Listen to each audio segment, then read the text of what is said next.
Alors, ce soir, qui nous avons dans la salle?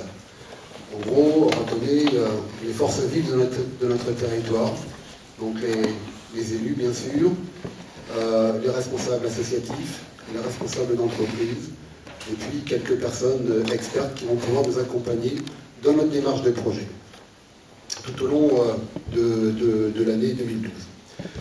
Alors, le déroulé de la soirée, je vais vous donner donc quelques informations.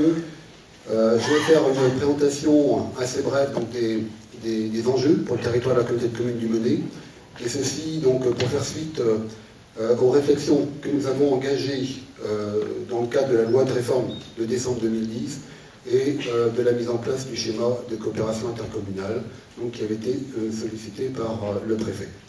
Le Menet avait pris des décisions tout en marquant son souhait de poursuivre la réflexion.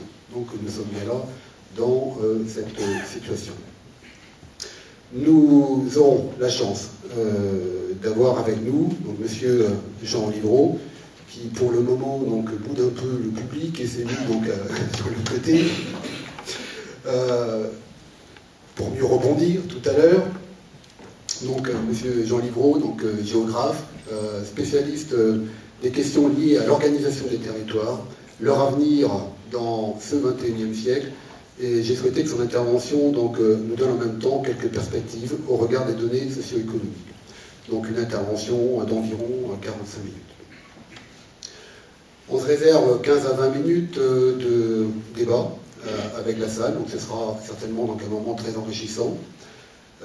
Ensuite, le directeur de la communauté de communes, Laurent Godichaud, va vous expliquer ensuite quelle méthode a été retenue pour aboutir à la définition d'un programme d'action pertinent. Il vous présentera toutes les personnes qui sont impliquées dans ce programme et le cabinet d'études qui a été retenu par le conseil communautaire. Donc il s'agit de Sol et Civilisation dont les représentants sont dans la salle. Quelques premières données, puisque nous avons entamé le travail, quelques premières données vont vous être transmises, et l'agenda. Et ensuite, vers 21h, je dirais maintenant 21h15, hein, puisque l'invitation était pour 19h, nous partagerons donc en toute convivialité un petit buffet dans le hall de la salle. Alors pour lancer donc, cette soirée, j'ai souhaité regarder un peu dans le rétroviseur, et en même temps donc, donner un coup de projecteur donc, sur le passé. Revenir un demi-siècle en arrière, j'aime bien le faire, je suis un passionné d'histoire locale en même temps. En 1965, la situation du Menet n'est pas franchement enviable. On peut faire référence donc, aux lampes du Menet. Si vous avez encore quelques almanachs un peu défraîchis chez vous, vous regardez la carte des Côtes d'Armor, et puis à l'emplacement où vous vivez aujourd'hui, eh bien c'est marqué Landes du Menet. C'est tout un symbole. Aujourd'hui, les Landes, vous n'en voyez plus beaucoup. Donc 65, l'agriculture est moribonde. Les exploitations familiales tentent avec peu de succès de tirer des revenus de sols très pauvres, avec de petites superficies. À l'époque, on est sur des dimensions de 11 hectares en moyenne. Et le pays, en même temps, se vide de ses forces vives. 40% des jeunes partent sur Paris, et plus qu'ailleurs encore, c'est bien l'exode rural. Le diagnostic sur l'avenir du pays, à l'époque, est relativement sévère. Mais en 65, démarre une aventure qui fera date. La naissance du Menet, le pays du Menet et le comité d'expansion du Menet. Paul Loué, qui nous fait plaisir d'être parmi nous aujourd'hui, donc alors jeune homme de ce pays, pardonne-moi Paul, donc engage une démarche en utilisant la voie de la solidarité intercommunale et la mobilisation des socioprofessionnels. Une mobilisation donc, qui sera extraordinaire pour redonner de l'espoir et engager un renouveau. La population est consultée, elle est contributive, et bientôt fleurissent les idées, les utopies, mais aussi du concret. Le pays se remet en marche. Cette expérience originale est regardée alors de partout en France, 25 ans avant les lois de structuration de la coopération intercommunale. Notre pays s'organisait. Un slogan est né de cette aventure, le Menet, un pays qui ne veut pas mourir, un symbole, un soleil flamboyant. Sur la montagne, n'étant pas plus près du soleil, pour ceux qui veulent y croire. Et c'était tout ça il y a 47 ans, c'est-à-dire il y a à peu près un demi-siècle. Et voilà, je voulais, en introduction, parce qu'on va utiliser à peu près les mêmes méthodes, 50 ans après. Donc Paul Loué est parmi nous et je vous propose de l'applaudir pour tous ceux qui connaissent le travail qu'il a fait.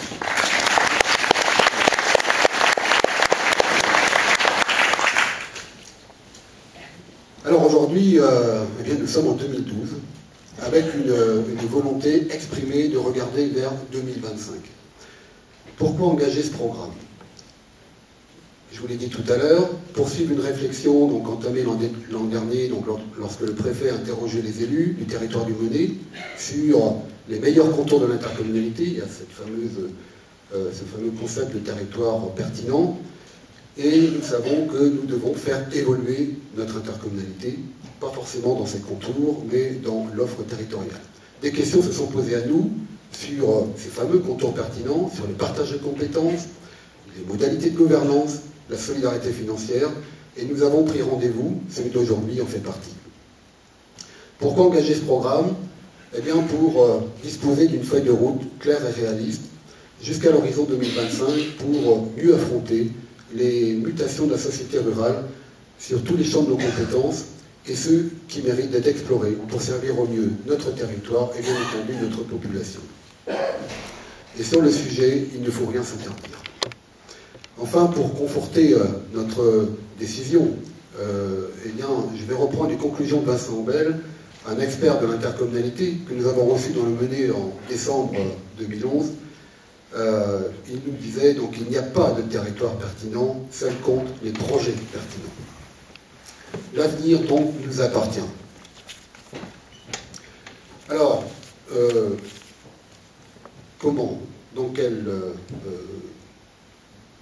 dimension de temps nous allons donc opérer ces travaux? Donc, nous avons prévu toute l'année 2012 pour disposer d'un plan d'action opérationnel donc, dans les tout premiers mois de 2013.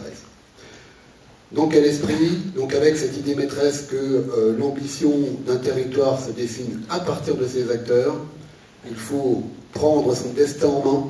C'est quelque chose qu'on entend souvent parmi nous, les maires, plusieurs maires de notre communauté de communes donc, utilisent ce thème-là. Et ne pas attendre que tout soit résolu par des décisions du gouvernement ou par l'aide d'autres collectivités. Et c'est avec vous tous, élus, socioprofessionnels, que l'on va co-construire notre projet. Ce n'est pas un cabinet d'études spécialisé qui va nous faire un copier-coller. Enfin, c'est la commande qui a été passée à Sol et Civilisation, je crois. Donc, le modèle donc, va se dessiner en local, donc avec vous. Notre avenir nous appartient, je le disais, et nous allons vous mettre à contribution. L'exercice, bien entendu, est plus difficile, mais ô combien plus efficace. Alors pour nous, bien des questions s'ouvrent à nous. Pour le mener, l'intercommunalité de projet est en marche depuis l'an 2000, avec un champ de compétences qui ne cesse de s'ouvrir. Mais pour aller plus loin encore, la notion de feuille de route, j'insiste, est particulièrement intéressante pour donner du sens à l'action publique. J'ai au moins deux exemples contemporains. Je ne vais pas faire référence au Mené, à ce qui s'est passé en 65, mais deux exemples contemporains mis en place en local et qui ont été facteurs de réussite. Les énergies renouvelables, avec une feuille de route qui a été validée par le Conseil communautaire donc en 2004 et qui a été respectée et qui aujourd'hui fait notre fierté. Et on fait référence régulièrement aujourd'hui donc au projet énergie renouvelable dans le Mené, qui est, n'ayons pas peur des superlatifs, hein, le plus abouti en France dans sa diversité des modes de production.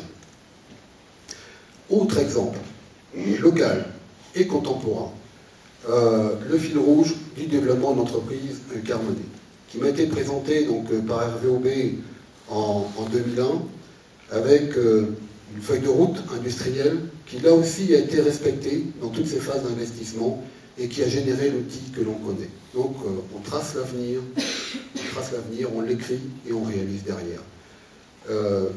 Et le résultat, c'est qu'aujourd'hui, on a sur notre territoire donc un outil industriel, moderne, compétitif, un fleuron européen de l'agroalimentaire, et par ailleurs donc contributeur à une richesse fiscale au-dessus de la moyenne nationale pour notre territoire, ce qui n'est pas non plus négligeable.